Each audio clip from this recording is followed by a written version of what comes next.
네, 안녕하세요, 여러분. 오늘은 긍정 마인드와 행복 11주차 강의를 하도록 하겠습니다. 11주차는 주제가 뭐냐면, 네, 왜 안 나와? 자기 조절과 자기 통제가 이번 주의 강의 주제입니다. 그래서 지난주에 우리가 탄력성에 대해서 얘기했었는데, 좀 몇 주 지나긴 했지만 5월 13일에 개인적 목표와 행복 이거 배운 거 기억나시나요? 그래서 오늘은 그 목표하고 좀 연관이 된 주제예요. 그래서 우리가 개인적 목표를 어떤 목표를 세우는 게 우리의 행복이랑 더 관련되는지 이런 것들을 8주차에 배웠는데, 이제 그 목표를 세우는 것만 중요한 게 아니라 그 목표가 달성될 수 있도록 스스로 조절하고 통제하고 이런 것들이 잘 돼야 되겠죠. 그래서 오늘은 스스로 그 목표를 달성하기 위해 자기 자신을 조절하고 어떻게 통제하는 게 좋을지 이런 것들에 대해서 이야기를 해보도록 하겠습니다.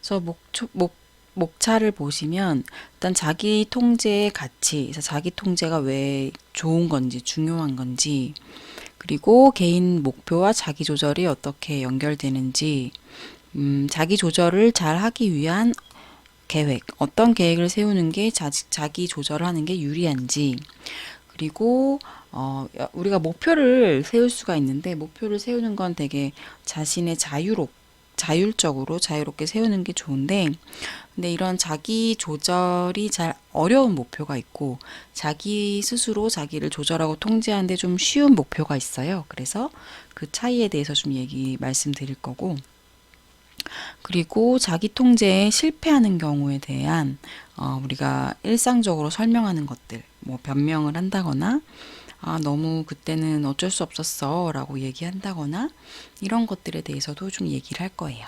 마지막으로 목표의 포기에 대해서도 간단하게 얘기하고 그렇게 강의가 이루어질 예정입니다. 그러면 자기 조절과 자기 통제 볼게요. 이 그림이 어떤 건지 딱 보면 여러분들 아시겠죠? 여러분들이 민감할 수도 있고 안 그럴 수도 있는 주제인데 바로 학점입니다. 학점. 그래서 이 D 학점이냐 F 학점이냐 이거는 되게 학점으로는 좀 많이 힘든 학점이죠. 네, 이런 학점 받으면 기분이 좋기 어려운 학점인데 이런 학점을 받은 학생들에 대해서 연구를 진행했다고 합니다. 그래서 이들에 대해서 연구를 했을 때 학자들이 알게 된 거는 능력이 부족해서 학업에 실패한 학생은 거의 없다. 그러니까 학생들이 공부를 수행할 수 있는 능력은 다 갖추고 있다. 그럼 이 친구들이 왜 A, B, C가 아닌 D나 F 학점을 맞았느냐? 치밀하지 못한 학업 계획. 학업 계획을 짜는 게 문제가 있었구나. 시간 관리를 기술이 부족해서 시간 관리를 잘 못하는구나. 그리고 학업 수행에 대해서 파악 실패라는 건 여기서 좋은 학점을 받기 위해서 내가 어떤 것들을 어떤 절차를 해서 해야 하는지 이런 것들 얘기하는 거고, 마지막으로 지나치게 꾸물거리기. 마지막에 아니라 더 있네요. 네, 지나치게 꾸물거리거나 미루거나 이렇게 하는 습관들, 그리고 양립하기 힘든 활동을 수행한다는 거. 예를 들면 뭐 TV를 좋아하는 드라마를 틀어놓고 그 과목에 공부를 한다거나 이러면 집중하기가 엄청 어렵겠죠? 네. 그리고 대학 목표와 직업 계획에 혼란이 있는 경우. 마지막으로 자기 훈련이 부족한 경우. 그래서 D나 F가 그 사람의 뭐 지능이 떨어져서라던가 학업적인 능력이 부족해서가 아니라 사실은 자기를 조절하고 자기를 통제하는 이런 전략들에서 문제가 생겨서 학점이 잘 안 나오는 경우가 대부분이었다라는 그런 연구가 있었어요. 여러분들은 어떠신가요? 지금까지 받았던 성적이나 학점을 살펴봤을 때 이제 스스로 자기만 알 수 있을 텐데, 만약에 내가 높은 학점을 받았다면 이게 내가 능력이 좋아서인가? 아니면 자기 조절, 자기 통제를 잘해서 그런 건가? 만약에 내가 학점이나 성적이 낮았다면 내가 자기 조절과 자기 통제를 잘 했는데도 학점이 잘 안 나왔던 건가? 이런 것들을 한번 생각해 볼 수 있을 것 같아요. 네. 그래서 통제와 자기 조절은 우리가 목표를 성취하고 성공을 하기 위해서 추가되어야 할 결정적 단계, 마지막 결정적 단계, 그러니까 되게 중요한 단계라는 거죠. 그래서 아무리 훌륭한 목표를 세워도 스스로를 잘 통제하고 스스로를 조절하지 못하면 이룰 수가 없는 거예요. 네. 그래서 물론 이 자기 통제와 자기 조절 앞에 그 이전에 내가 그 나의 목표를 성취하기 위한 그런 필요한 자원을 갖고 있어야 하고, 뭐 여기에는 시간이나 노력일 수도 있고 경제적인 걸 수도 있죠. 그리고 내가 목표를 적절하게 세우고 적절한 동기를 갖고 있는 게 매우 중요하지만, 결국 아무리 이런 것들을 다 갖췄다고 해도 스스로를 통제하고 조절하는 게 어려우면 달성하기가 어렵다는 거죠. 네. 그래서 통제와 조절은 어떤 거냐? 내가 지속적으로 나의 행동을 조절해서 그 목표에 집중하게 한다거나, 그 목표와 관련돼서 적응하거나, 어떤 목표를 우리가 이루려고 할 때는 도전이 계속해서 찾아올 수 있어요. 그런 도전을 극복한다거나, 친구가 갑자기 연락 와서, 야, 술 한잔하게 나와. 우리 맛집 찾으러 가자. 하는 이런 유혹이 올 수 있죠. 이럴 때 유혹을 통제할 수 있는 거. 그리고 나의 과제에 집중하는 능력. 이런 것들이 우리가 성공을 위해서 필요한 부분들인 겁니다. 네, 그러면 다음으로 갈게요. 우리는 이제 살면서 우리의 가장 일반적인 목표는 우리 각자가 되고 싶어 하는 사람이 되는 것입니다. 그래서 우리를 각자 사람들은 다 자기의 독특성을 인식하면서 살게 되는데, 스스로를 고유한 개인으로 규정할 수 있는 그런 자기만의 어떤 욕구, 가치, 그리고 개인적 자질에 따르도록 우리의 삶을 방향을 짓게 되죠. 이제 이러면서 목표라는 게 생겨나는 건데,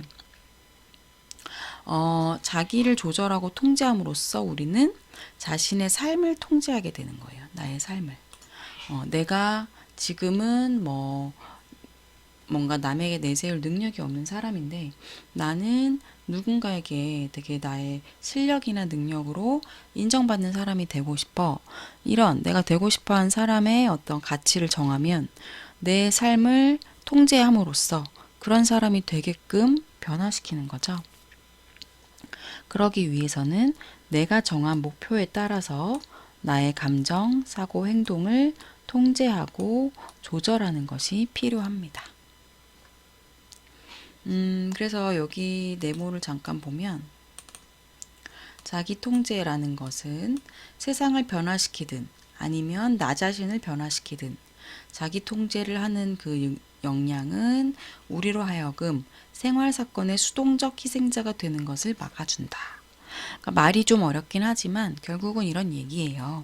내가 원하는 삶을 내가 주도적으로 주인공이 되어서 살 수 있게 해주는 것이 바로 자기 통제라는 것입니다.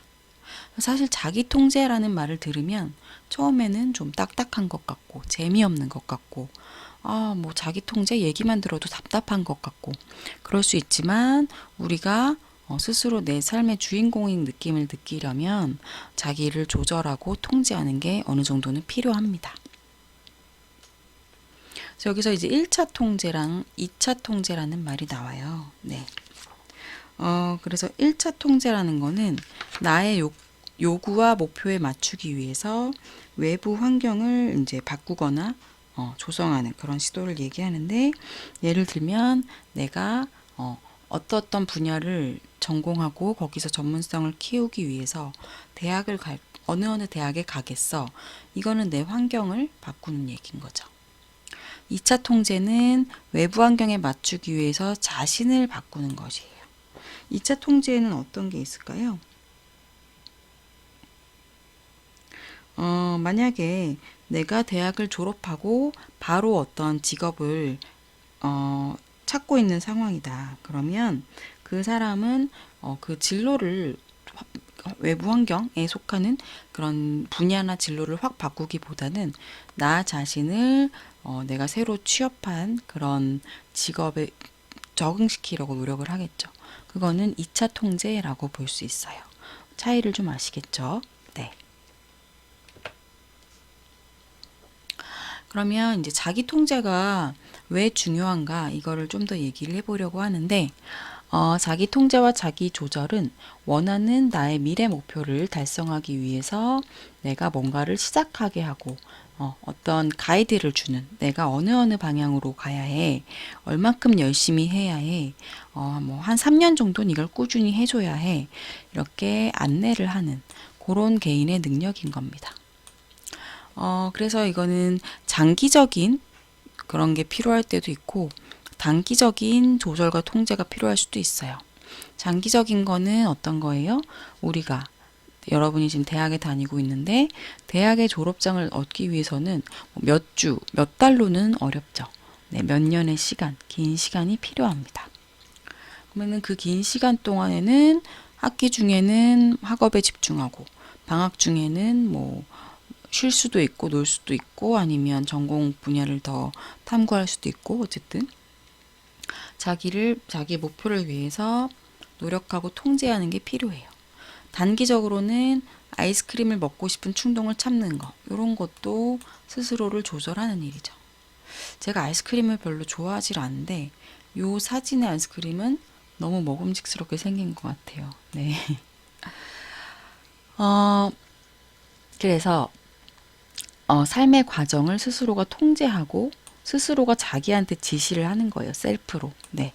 이런 능력이 성공을 하고 성취를 하는 데 있어서 매우 중요하다라고 강조되어 옵니다. 여기서의 성공이나 성취는 뭐 사회적인 기준에서의 성공이나 성취에 해당할 수도 있겠지만 사실은 개인적으로 자기가 원하는 모습이 되는 걸 더 이야기하겠죠.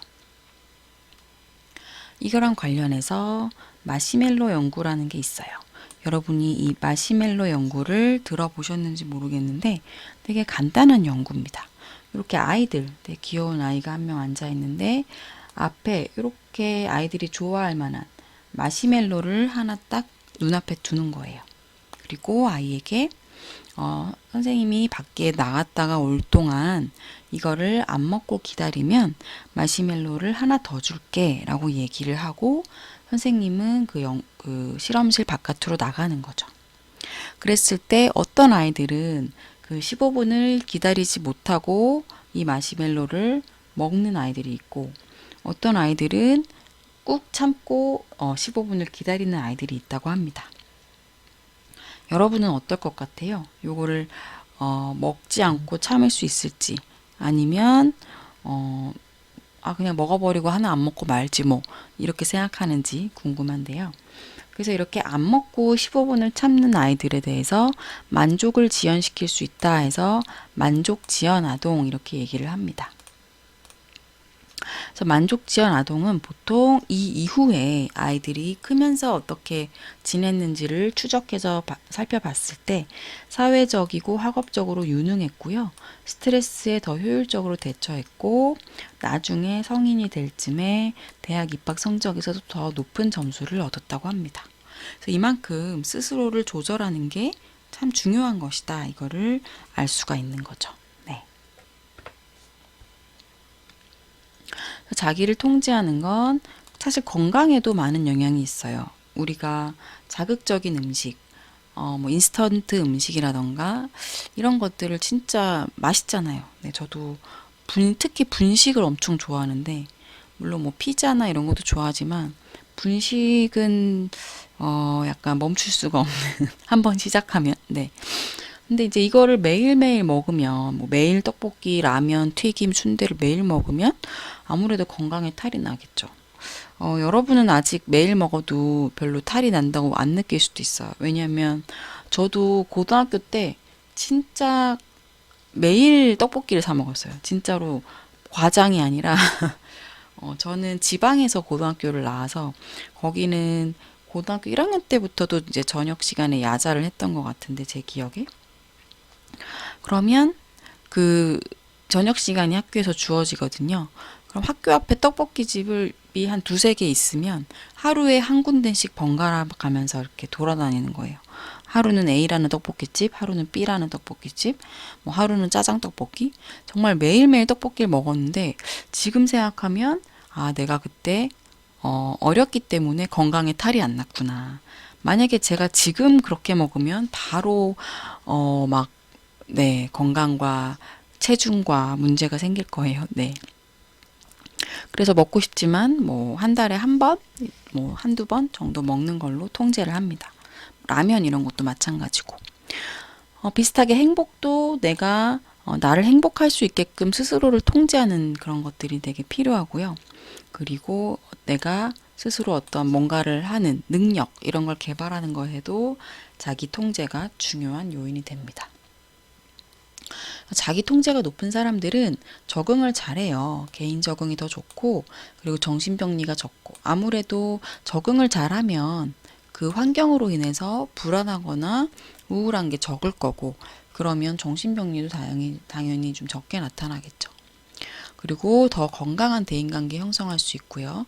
아무래도 사람들에게 민폐를 끼치거나 이런 일도 덜 할 거고, 사람들에게 자기 기분을 좀 스스로 조절하면서 적절하게 표현할 수 있으니까요.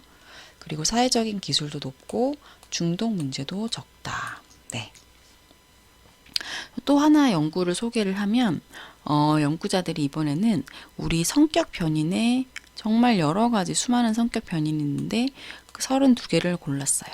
32개의 성격 변인 중에 어떤 게 대학 성적을 예측하는가 그 연구를 했는데 와, 이건 참 신기한데 자기 통제 하나만 결과가 나왔다고 합니다. 다른 31개의 성격 변이는 대학 성적이랑 연관이 없었고 자기 통제만 대학 성적과 연관이 있어서 자기 통제가 높은 학생들이 대학 성적이 높았던 거예요.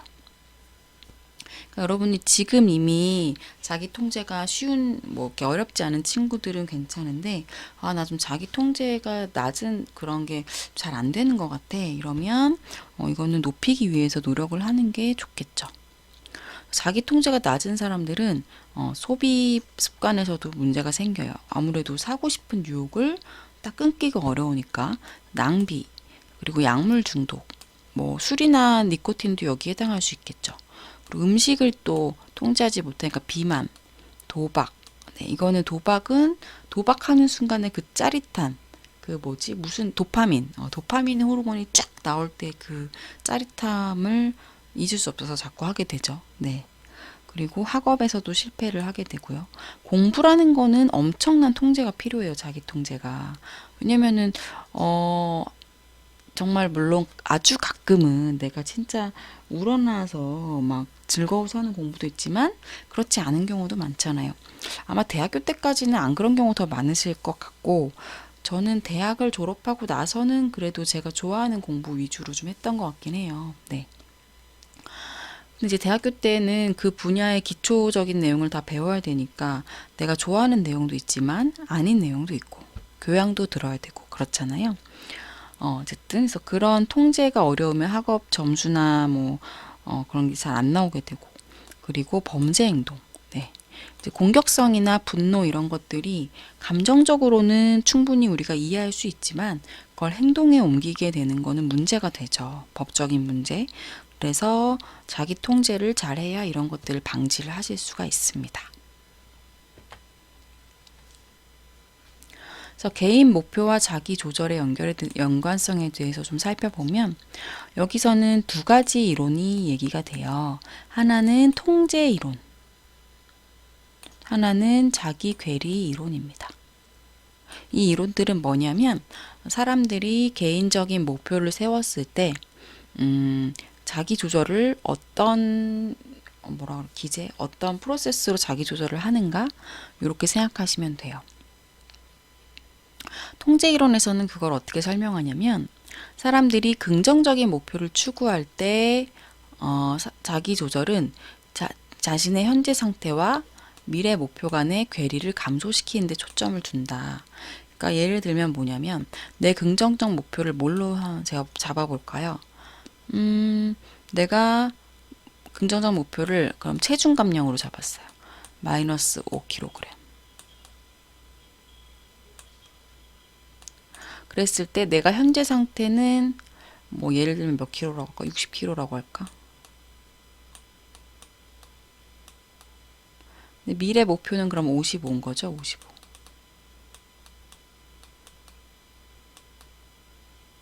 이 괴리, 몇 킬로의 괴리가 있어요? 5킬로의 괴리가 있는데 요 괴리를 감소시키는 거에 초점을 두는 게 통제 이론이에요. 그래서 여기서는 내가 이거를 얼마 동안 이걸 달성할까? 만약에 2달로 잡았어요. 2달에 5kg 쉬운가요? 어려운가요? 방법에 따라 다를 것 같긴 한데. 그러면 내가 2달 동안 5kg를 감량하는 거를 목표로 세웠는데, 뭐지? 최근에 마음고생 좀 하고, 식사를 잘 못했더니, 1달 만에 5kg가 빠진 거예요. 그럼 어때요? 사실은 마음고생한 거는 좀 속상하지만, 2달 만에 할 목표가 1달 만에 달성되면, 와, 기분이 엄청 좋을 수 있을 것 같아요. 근데 내가 이 2달이 됐는데, 2kg밖에 안 빠졌어. 그럼 어때요? 2kg 뺀 것도 사실 되게 열심히 노력해서 했는데, 막 운동하고, 막 샐러드만 먹고, 닭가슴살만 먹고 해서 겨우 이제 2kg 뺐다. 그럼 사실 되게 잘한 건데도 내 목표보다 속도가 느리면 되게 속상한 부정적 정서가 발생을 하게 됩니다. 그래서 이 통제 이론에서는 목표를 향한 나의 진전 속도가 내가 좋은 기분을 느끼는지, 안 좋은 기분을 느끼는지에 대한 결정적인 요소가 됩니다. 그리고 자기 괴리 이론에 있어 자기 괴리 이론 이거는 뭐냐면 여기서는 자기, 나가 3가지가 나와요. 실제 자기, 이건 여러분 자신, 실제적인 모습, 그리고 이상적 자기는 내가 되기 원하는 모습, 그리고 당위적 자기, 이렇게 비교가 포함된다는 거예요. 뭐 예를 들면 실제 자기는 여러분들 학점이 만점이 몇 점이죠? 4.5인가요? 예를 들어 4.5라고 가정을 했을 때 실제 나는 현재 뭐 3.2다. 내가 생각하는 이상적인 나는 한뭐 이상적이니까 조금 과장해서 4.0. 당위적 자기, 요새 학생들에게는 어느 정도 학점을 맞는 게 그 정도는 맞아야지 하는 학점인지 제가 잘 모르겠는데 뭐 이상적 자기보다 조금 낮게 뭐 한 3.8 이렇게 잡아볼게요. 예시예요. 그랬을 때 각각의 자기 간의 괴리 정도가 긍정적, 부정적 정서의 근거다. 예를 들면 내가 현재 3.2잖아요. 근데 내 이상적인 학점은 4.0이야. 그럼 매일 스스로의 성적을 보면은 기분이 안 좋겠죠. 근데 내가 다음 학기에 이건 평점인데 다음 학기 학점 그 학기의 학점이 막 너무 뭐 운과 노력이 다 잘 돼가지고 4.1이 나왔어. 그러면 내 이상적 학점보다 높게 나왔어. 그럼 기분이 날아갈 듯이 높겠죠. 그래서 이런 이상적 자기와 당위적 자기에 못 미치면 안 좋은 기분을 느끼게 된다는 거예요.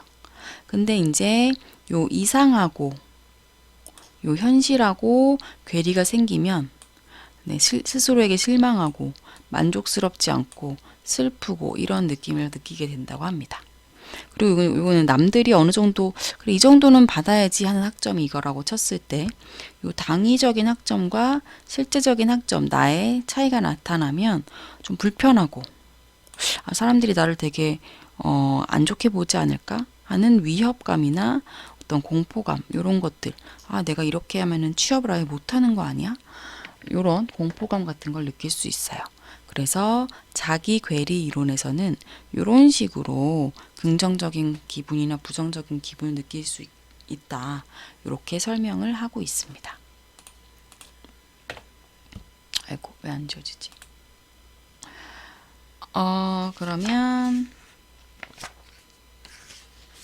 여기까지 일단 말씀드리고 다음 영상에서 나머지 뒷부분을 또 말씀드리도록 하겠습니다.